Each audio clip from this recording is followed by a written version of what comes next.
नमस्कार साथियों, मैं मारूफ रहमानी लेकर आया हूं मैं आपके लिए देश दुनिया एवं अपने राज्य बिहार की हर छोटी बड़ी खबरों को केडीबी लाइव पर। चलिए शुरू करते हैं खबरों का सिलसिला।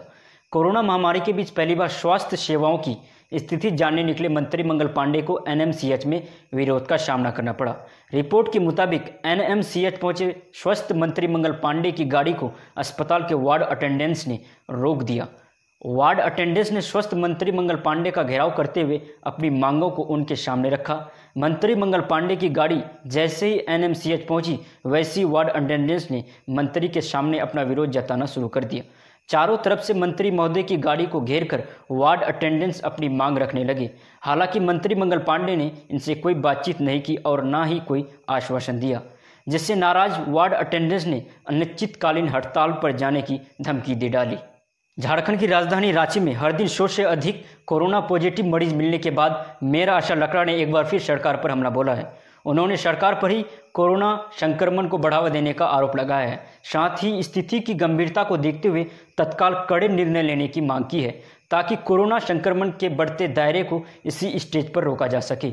उन्होंने इसके लिए मुख्यमंत्री हेमंत सोरेन को पत्र लिखकर 15 से 20 दिनों के लिए सख्ती के साथ संपूर्ण लॉकडाउन लगाने की मांग की है, ताकि लोग अपने घरों में कैद रहे और कोरोना संक्रमण का चेन टूटे। पंजाब में कोरोना की महामारी से लड़ रही राज्य सरकार ने गुरुवार को नई गाइडलाइन जारी की है। इनके मुताबिक होम क्वारंटाइन तोड़ने वाले को 5,000 रुपये जुर्माना भरना पड़ेगा। विशेषज्ञों के साथ ताज़ा हालात पर चर्चा करने के बाद मुख्यमंत्री कैप्टन अमरिंदर सिंह ने ऐलान किया है कि रेस्टोरेंट्स और दूसरी खाने पीने वाली जगह पर अगर सोशल डिस्टेंसिंग का पालन नहीं हुआ तो संबंधित जगह के मालिक को 5,000 रुपये जुर्माना देना होगा।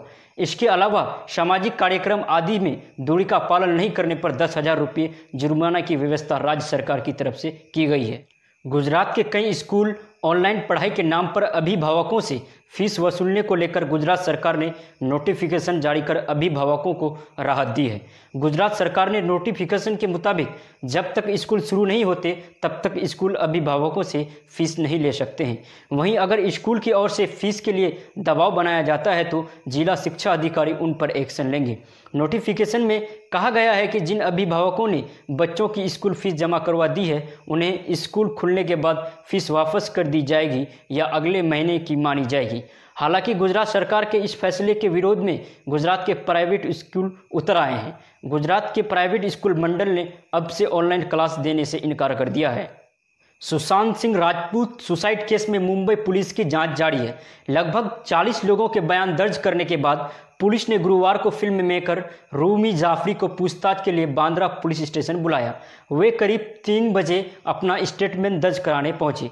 रूमी ने एक इंटरव्यू में बताया था कि सुशांत ने मौत से 2 दिन पहले 12 जून को उनसे फ़ोन पर बात की थी। अभिनेता ने उन्हें अपने डिप्रेशन के बारे में बताया था और कहा था कि वे इंडस्ट्री छोड़ने चाहते हैं।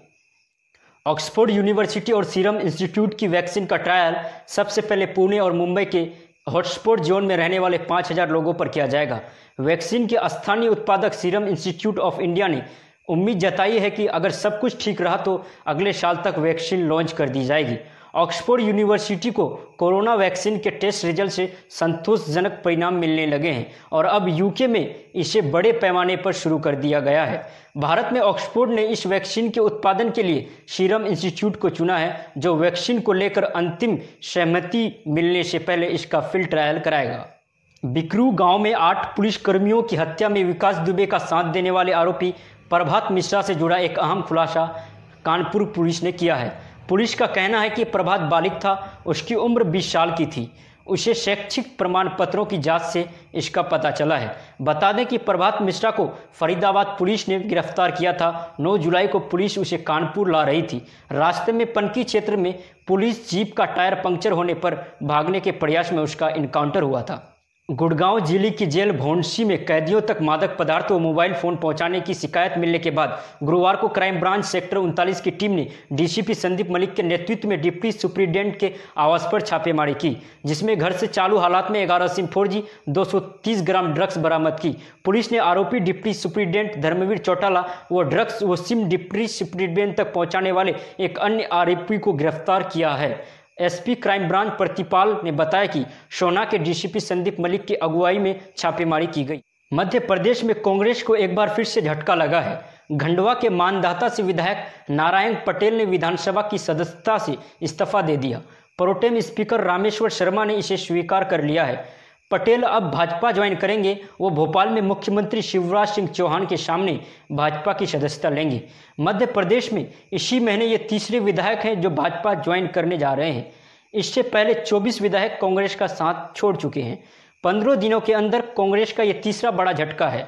नारायण पटेल के इस्तीफे के साथ मध्य प्रदेश में कांग्रेस विधायकों की संख्या अब 89 रह गई है। कोरोना वायरस के खिलाफ लड़ाई में मास्क सबसे बड़ा हथियार बनकर सामने आया है। CDC, WHO जैसी कई स्वास्थ्य संस्थाएं लोगों से मास्क पहनने की अपील कर रही है। भारत में भी सरकार ने मास्क पहनना अनिवार्य किया हुआ है, लेकिन केंद्र सरकार की नई एडवाइजरी से हर कोई हैरान है।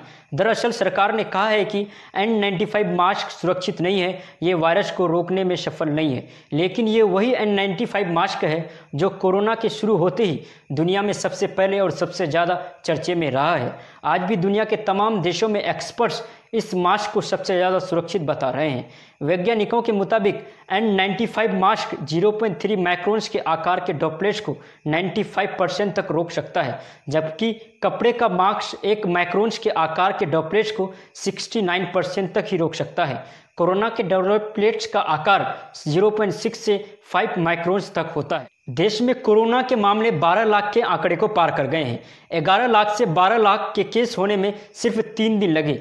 पिछले 12 दिन से हर 3 दिन में 1 लाख से ज़्यादा नए मरीज सामने आ रहे हैं। सिर्फ जुलाई महीने के 22 दिन में ही कोरोना के करीब 6.5 लाख नए केस सामने आए हैं। 30 जनवरी को पहला केस सामने आने के बाद 5 महीने में देश में 5,85,000 केस सामने आए। पिछले 22 दिन में कोरोना के मामले दुगना से ज़्यादा हो गए हैं। हालांकि रिकवरी रेट भी लगातार बढ़ रही है। हर 10 लाख की आबादी में 896 लोग पॉजिटिव पाए जा रहे हैं। इस लिहाज से हम दुनिया में 103वें नंबर पर हैं। हर 10 लाख आबादी पर देश में 22 मौतें हो रही है। इस लिहाज से दुनिया में 98वें नंबर पर हैं। वहीं 10 लाख लोगों में से सिर्फ 10,664 का कोरोना टेस्ट हो रहा है। इस लिहाज से हम दुनिया में 136वें नंबर पर हैं। राम जन्मभूमि मंदिर निर्माण की शुरुआत 5 अगस्त को होनी है। प्रधानमंत्री नरेंद्र मोदी नींव में ईंट रखकर मंदिर निर्माण का शुभारंभ करेंगे, लेकिन ईंट रखने का जो मुहूर्त चुना गया है उस पर धर्माचार्यों में तकरार शुरू हो गई है। जगत गुरु शंकराचार्य स्वरूपानंद सरस्वती ने कहा कि भूमि पूजन का समय अशुभ है। भाद्रपद में किया गया कोई भी शुभारंभ विनाशकारी होता है। हालांकि राम जन्मभूमि तीर्थ क्षेत्र ट्रस्ट के अध्यक्ष महंत नृत्य गोपाल दास के उत्तराधिकारी महंत कमल नयन दास ने इस आशंका को खारिज कर दिया है। महंत कमल नयन ने कहा कि मंदिर का शिलान्यास तो 1989 को कामेश्वर चौपाल ने कर दिया है। अब प्रधानमंत्री को केवल आधारशिला रखकर निर्माण का शुभारंभ करना है। संत भी यही चाहते हैं। इस साल इंडियन प्रीमियर लीग यानी IPL 19 सितंबर से UAE में खेला जाएगा। लीग का फाइनल 8 नवंबर को होगा। BCCI से जुड़े सूत्रों ने गुरुवार को न्यूज एजेंसी को ये जानकारी दी। अगले हफ्ते IPL की गवर्निंग काउंसिल की मीटिंग में इस पर मुहर लग सकती है। BCCI ने फ्रेंचाइजियों को इस प्लान के बारे में जानकारी दे दी है। BCCI ऑफिशियल ने न्यूज एजेंसी को बताया कि इस बार लीग 51 दिन में ख़त्म होगी। इससे फ्रेंचाइजियों, ब्रॉडकास्टर्स और स्टेक होल्डर्स को फ़ायदा होगा। ऐसे कयास लगाए जा रहे थे कि इस बार IPL 26 सितंबर से शुरू होगा, लेकिन BCCI ने इस साल के आखिर में होने वाले ऑस्ट्रेलिया दौरे को ध्यान में रखते हुए इसे 1 हफ्ते पहले कराने की तैयारी शुरू कर दी है। भारत चीन सीमा विवाद को लेकर डिप्लोमेटिक लेवल पर अगले चरण की बातचीत जल्द होगी। भारत ने गुरुवार को कहा कि दोनों देशों के बीच हुई बातचीत के हिसाब से चीन अपनी सेना को पीछे हटाए। Line of actual control LAC पर चीन की एकतरफा कार्रवाई को भारत किसी भी सूरत में बर्दाश्त नहीं करेगा। विदेश मंत्रालय के प्रवक्ता अनुराग श्रीवास्तव ने बताया कि LAC पर शांति का आधार दोनों देशों के बीच रिश्ते हैं। हमें उम्मीद है कि पूर्वी लद्दाख से चीन ईमानदारी से अपनी सेना पीछे हटाएगा। उन्होंने कहा कि working mechanism for consultation and coordination WMCC के तहत डिप्लोमेट लेवल की अगली मीटिंग जल्द होगी। कोरोना के बढ़ते प्रकोप और बाढ़ की वजह से 6 राज्यों के 8 लोकसभा और विधानसभा उपचुनाव को फिलहाल टाल दिया गया है। भारतीय चुनाव आयोग ने 7 सितंबर तक होने वाले उपचुनाव को टालने का फैसला किया है। चुनाव आयोग के मुताबिक हालात सुधरने पर ही चुनाव कराए जाएंगे। जिन 6 राज्यों में उपचुनाव होने हैं उनमें मध्य प्रदेश आगरा विधानसभा, बिहार वाल्मीकि नगर लोकसभा, असम शिवसागर विधानसभा, तमिलनाडु तिरुयत्तूर और गुदियातम विधानसभा, उत्तर प्रदेश बुलंदशहर और टुंडला विधानसभा और केरल चावरा विधानसभा शामिल है। वीडियो अच्छा लगे तो वीडियो को लाइक कर दीजिए और इसी तरह के तमाम खबरों से अपडेट रहने के लिए केडीबी लाइव को सब्सक्राइब करें। धन्यवाद।